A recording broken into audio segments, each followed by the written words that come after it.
Sampford Peverell's church foundations date back to Saxon times.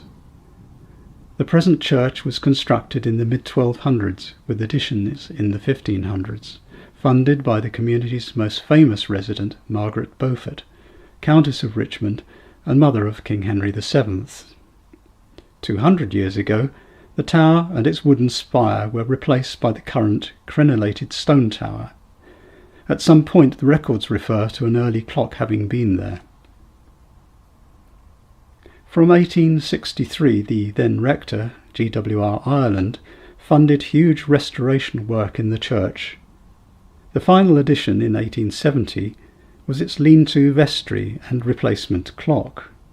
The clock, made by Gillette and Bland of Croydon, has this date cast on the iron flatbed frame. The single clock face or dial on the tower's south side is very exposed to our West Country weather and has deteriorated over the 50 years or so since it last had refurbishment. The gold leaf of the numerals had worn very thin. The PCC and church wardens organised a community-wide effort to fund the restoration. Groups, families and individuals sponsored the hands, numerals and minute dots to cover the cost. Smith of Derby, a very well-respected company in this field, were commissioned to do the work, which was expected to be completed over 2 days in June. However, all did not go quite as expected. Working midway down the face of a tall tower requires special techniques, ladders rightly no longer being considered safe enough at that height. So the company uses a combination of rope access specialist and the clock expert. Jason, the rope man, goes ahead and sets the abseil rope securely. Then, donning full climbing harness and laden with attachments, our intrepid clock expert Stuart Morrison begins his ascent of the tight stairways.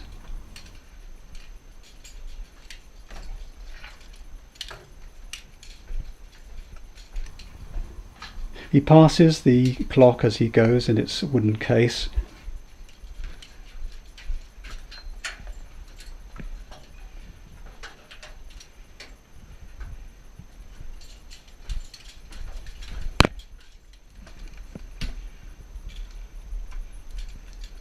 And threads his way over the bell frame, precariously between the bells,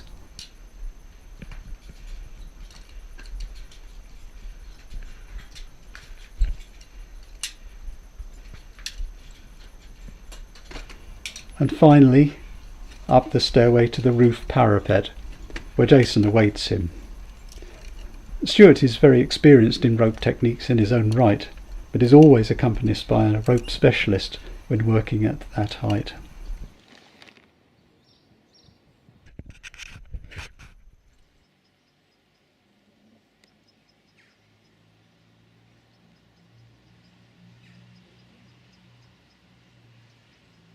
As Stuart begins his descent, some showers come by, making the rope much more slippery for him.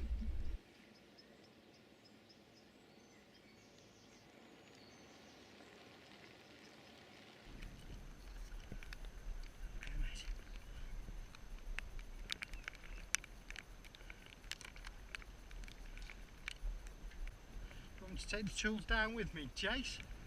I'll pass them down. You sure, mate? Right, okay then.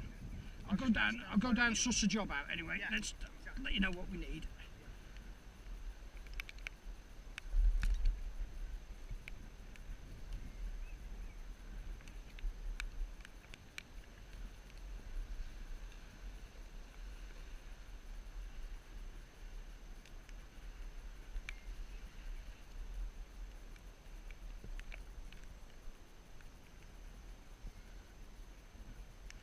Ooh, my ropes are wet.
Jason, that brilliant, mate.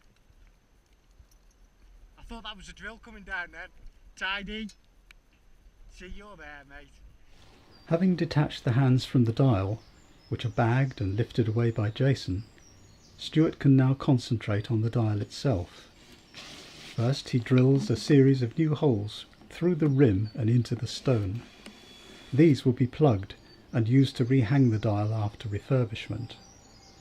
It's currently held in place by 7 square section iron pins driven directly into the stone at the edge, with their bent over heads securing the dial in position.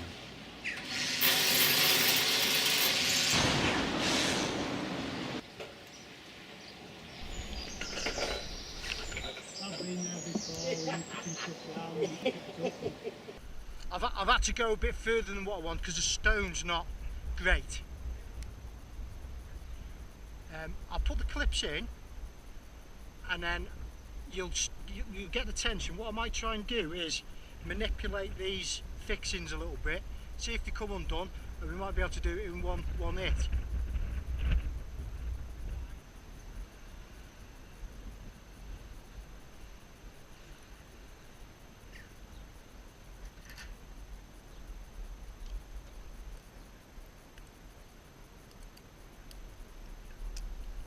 Okay, mate. I'll take that out. Yep. And retie the wires. Using a couple of the newly drilled holes, Stuart fits small shackle bolts to the dial rim. Their position is chosen carefully to allow the rope strops, lowered by Jason, to support the dial's weight evenly. The strop carabiners are attached to the shackles,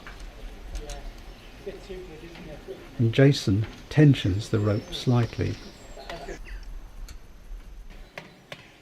Stuart can now concentrate on removing the upper iron pins. These top ones are going to come loose. There's not much holding them in.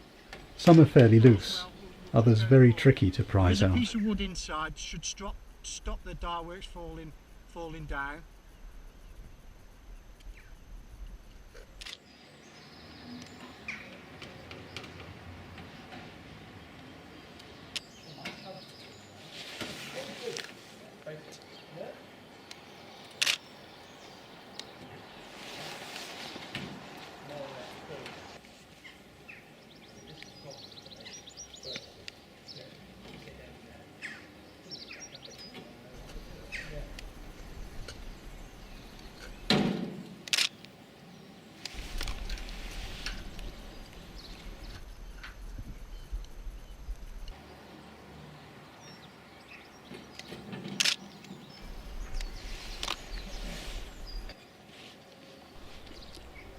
The moment of truth.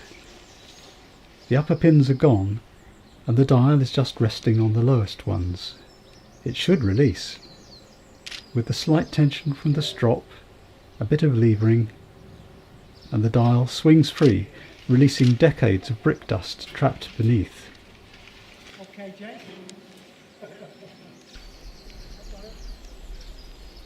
You got older, haven't you?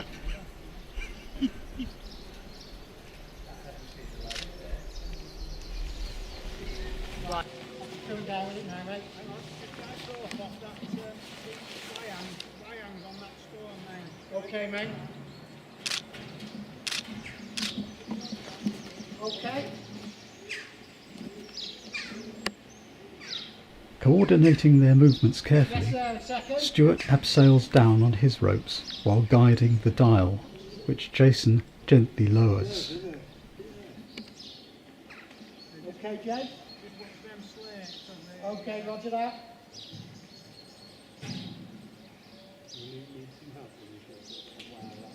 Rest of that? Yeah, just want to get in and help. Okay, mate.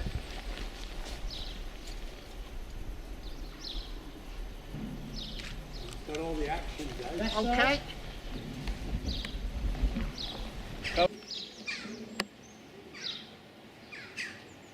Just rest there a second. Yeah.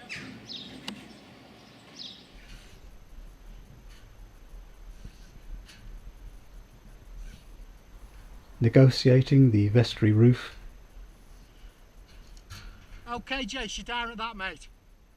The dial is safely grounded for our first close-up look at it. There's usually a date on the back when it was last done. Is there a date? No, there isn't. Not as I can see, no. So what's the metal? Copper. It is. Ah, we were wondering what it was. I said brass. Yeah, I was wrong. copper.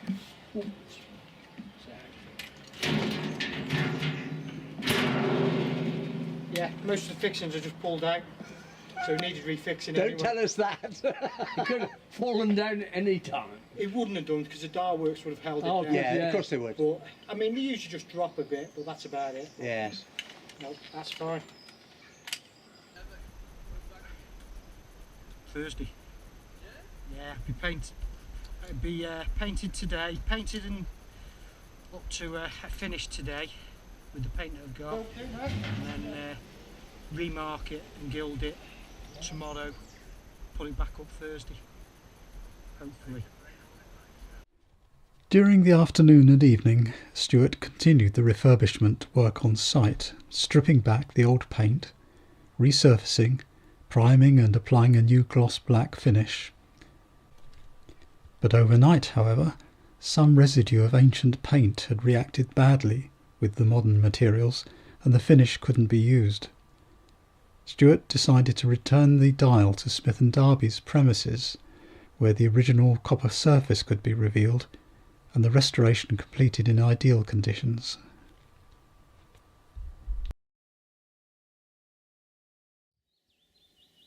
Stuart then conveyed our dial to Smith of Darby's works. This film shows how a similar dial from St James Church, Fulmer in Buckinghamshire, was re-gilded.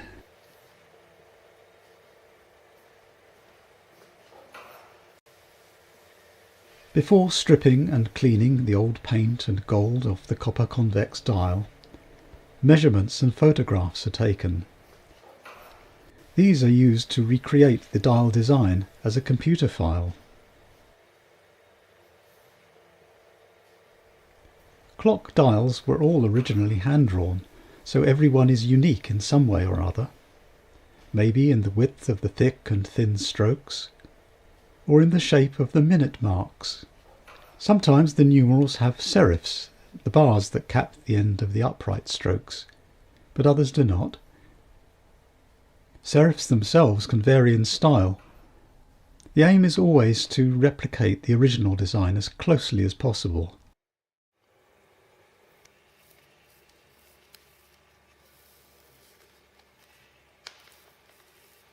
The computer file is used to control a plotter-cutter machine, which cuts the outline of numerals into the masking vinyl. The internal shapes are then lifted away, producing a stencil. Masking vinyl is a low-tack, adhesive-backed material, which will only stay in place during the gilding process. As the dial being worked on here is convex or slightly domed, the stencils are split into segments, so as to eliminate any creases when laying them down. The marks and positions of the 12, 6, 3 and 9 numerals are made first. Each stencil on its backing paper is then put in its place. The remaining ones are carefully measured for correct position.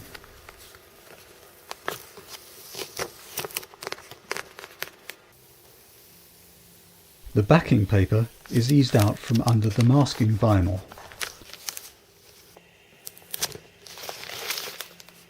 And the masking vinyl carefully smoothed down in position.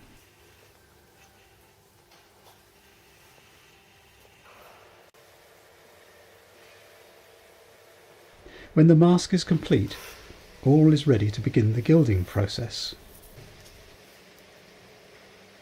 Gold size is used for the bond between dial and gold leaf.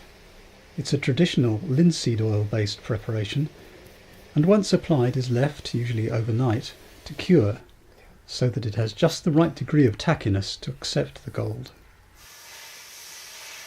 The gold leaf comes on a transfer paper. It's 23.5 carat gold, beaten to a thickness of just 6 millionths of an inch, and that's the double thickness kind. When the gold touches the sized surface, it's released from the paper.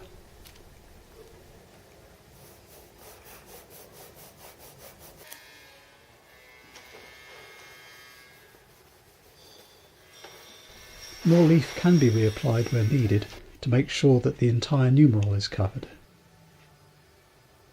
With all the numerals and minute marks covered in gold, once more the dial must be left overnight to allow the size to cure further. Then the masks may be carefully peeled back to reveal the design in sharp focus, a major benefit of computer cutting.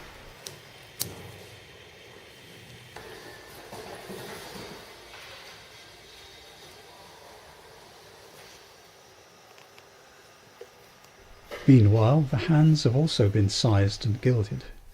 After a final polish, they too are ready for fitting, once the restored dial has been installed on the building. With all the masking vinyl removed, and after a final clean and polish, the dial is now ready, sparkling and as good as new, in all its restored glory.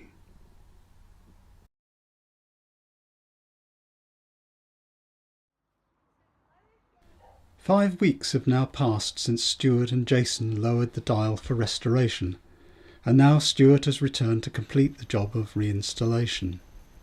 Overnight, the newly restored dial is stored, secure in its bubble wrap, in the bell tower. A new ropework colleague, Jim, has joined Stuart this time. He'll fix the abseil ropes for the reinstallation phase. Before raising it into position, Stuart needs to prepare the dial site to receive the restored dial. One of the original square iron pegs which couldn't be removed will obstruct its placement and must be ground off to allow the dial to seat properly. With weather conditions much finer than on his last visit, the abseil down the tower is much easier, and Stuart gets to work on the offending peg. The holes he drilled through the dial's rim and into the stone prior to removing the dial are now plugged to receive the fixing screws. It's easier to abseil down once he's finished the preparatory work. Loosening the protective wrapping, the dial is reattached to the strop hoist.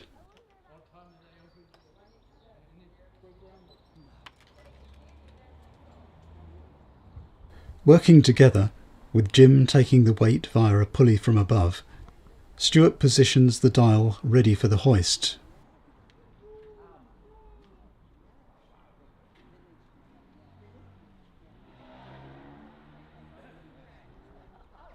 Gradually, he climbs the abseil rope while guiding the dial, finally manoeuvring it into position.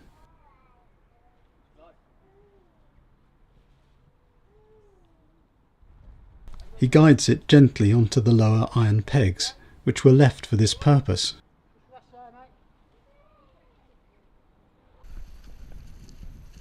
It's now just a matter of fixing the many screws into the previously plugged holes.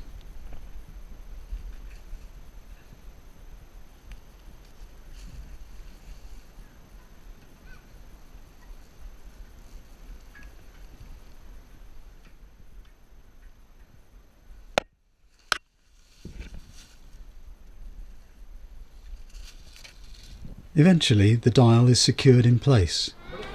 Its cover wrap is removed, revealing the beautifully restored face to the many onlookers.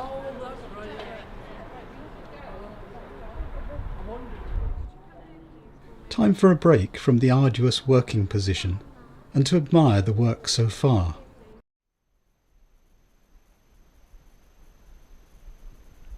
Then up the tower once more.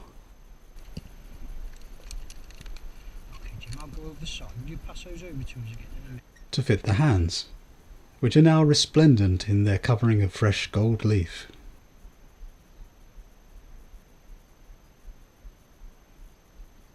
Stuart tests the balance and roughly positions the hands. These will require finer adjustment inside the tower as the hand's shaft is reconnected to the clock mechanism. Suddenly, the old familiar clock tower looks right again, but so much improved by its dial's facelift. A final descent of the abseil ropes, and the aerial work is completed. Got a few adjustments on the inside. Jim removes the ropes, and his work is done for the day, leaving the clock face and tower to be admired for the next half-century. But the job isn't over yet. Before leaving, the clock must be precisely set up.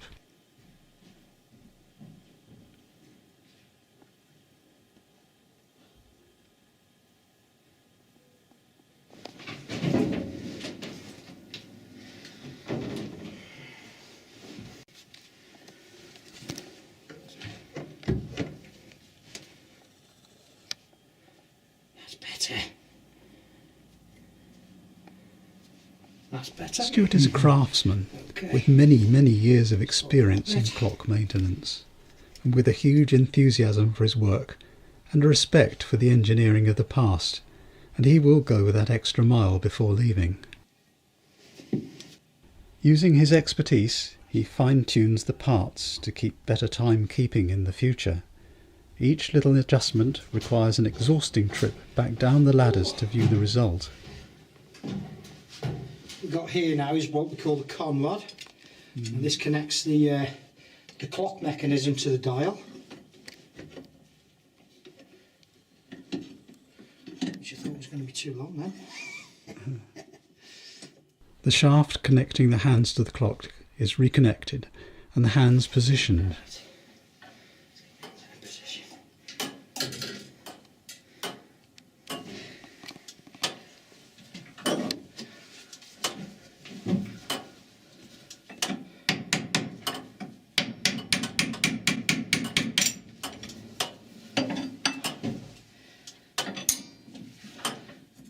Gets to the hour, it'll let off from there and also let the strike off.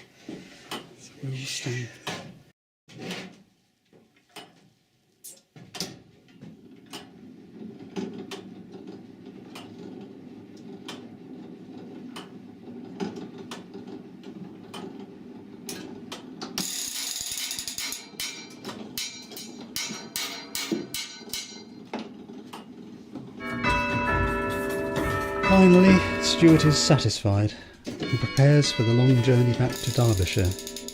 It's good to know that the clock will be in the hands of craftsmen like Stuart and his colleagues from Smiths of Derby for the foreseeable future.